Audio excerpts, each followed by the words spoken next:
নবীকে ভালোবাসার কারণে আল্লাহর নবীর সাহাবীকে আমার আল্লাহ পাক রব্বুল আলামিন বিনা যুদ্ধে শহীদের মর্যাদা দিয়েছেন। বলতেছিলাম আব্দুল্লাহ জুলবাদাইন রাদিয়াল্লাহু তাআলা, ওনার বয়স যখন 18, উনি রাসূল পাক সাল্লাল্লাহু তাআলা আলাইহি ওয়াসাল্লামের প্রেমে পড়ে উনি ওনার যা কিছু ধন সম্পদ মাল টাকা পয়সা সমস্ত কিছু আল্লাহর রাস্তার মধ্যে দান করে দিয়েছেন। ওনার কোনো কিছু রইল না। ওনার চাচা ছিলেন ইহুদি।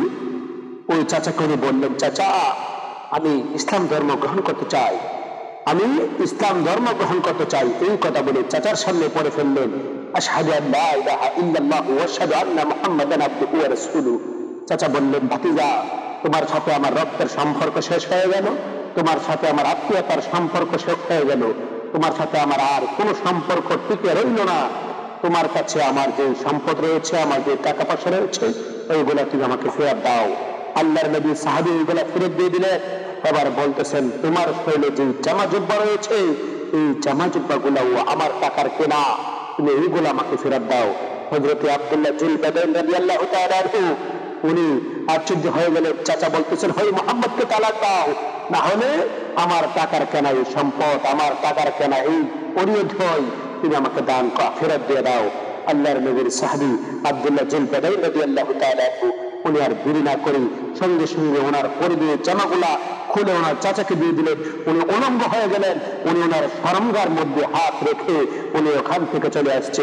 ওনার আম্মা জানের কাছে এসে বলতেছেন, আম্মা জান আমি আমার চাচার সাথে সমস্ত সম্পর্ক বিচ্ছিন্ন করে এসেছি, আমি কলমা শরীফ করে মুসলমান হয়েছি। আম্মা জান আমার কাছে কোনো কিছু অবশিষ্ট রইল না, আপনার যদি কোনো কিছু আমাকে দেওয়ার থাকে আপনি আমাকে দিতে পারেন। ওনার আম্মা জান ওনাকে ওনার দুপাট্টা অর্থাৎ একটি ওনা দিলেন। সে ওনাটাকে দুই ভাগে বিভক্ত করে এক ভাগ দিয়ে উনি ওনার নাভির নিচ থেকে কোমর পর্যন্ত বেঁধে নিলেন, অন্য ভাগ দিয়ে উনি ওনার শরীরটাকে দেখে উনি ওনার বাড়ি থেকে প্রায় 600 কিলোমিটার উনি ওনার বাড়ি থেকে প্রায় 600 কিলোমিটার দূরে মদিনায় চলে আসছেন। জোরে জোরে কই সুবহানাল্লাহ। রাত্রি গভীর রাত্রে চলে আসছে।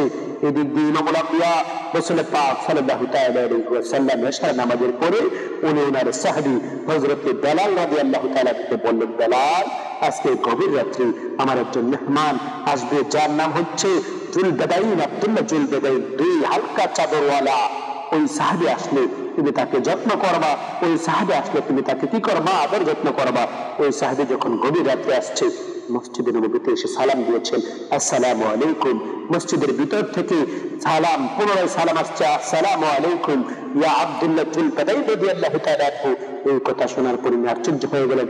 উনি বলতেছেন, আমি কি, আপনি আমাকে কিভাবে চিনলেন? হযরত বেলাল রাদিয়াল্লাহু তাআলা আনহু বলেন, ইমামুল আম্বিয়া রাসূল পাক সাল্লাল্লাহু তাআলা আলাইহি ওয়াসাল্লাম তোমার ব্যাপারে আমাদেরকে আগেই জানিয়েছেন। সুবহানাল্লাহ সুবহানাল্লাহ সুবহানাল্লাহ।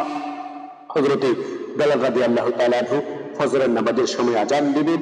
আজান দেওয়ার পরে হাইয়া আলাস সালাহ হাইয়া আলাস সালাহ উনি যখন নামাজের ইকামত দিলেন, রাসূল পাক সাল্লাল্লাহু তাআলা আলাইহি ওয়াসাল্লাম উনি মিম্বরের মধ্যে নামাজের জন্য না গিয়ে উনি আব্দুল্লাহ জুলবাদাইন রাদিয়াল্লাহু তাআলা আনহু ওনার কাছে গিয়ে ওনাকে গালে লাগালেন, ওনাকে বুকে জড়িয়ে ধরলেন। তারপরে পুনরায় ইকামত হয়েছে, পুনরায় উনি নামাজ পড়িয়েছেন। সুবহানাল্লাহ সুবহানাল্লাহ সুবহানাল্লাহ। তো মুতার যুদ্ধের সময় রাসূল পাক সাল্লাল্লাহু তাআলা আলাইহি ওয়াসাল্লামকে অনেক সাহাবী অনেক কিছু দিচ্ছে।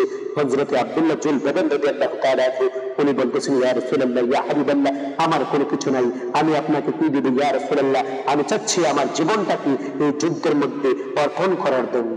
ইমামুল আম্বিয়া রাসূল পাক সাল্লাল্লাহু তাআলা আলাইহি ওয়াসাল্লাম বললেন যে, না, আমি তোমার জন্য দোয়া করতেছি আল্লাহ পাক রব্বুল আলামিন যেন এই মুতার যুদ্ধে, আল্লাহ পাক রব্বুল আলামিন যেন এই তাবুকের যুদ্ধে তোমার রক্তকে কাফেরদের জন্য হারাম করে দেওয়া হয়।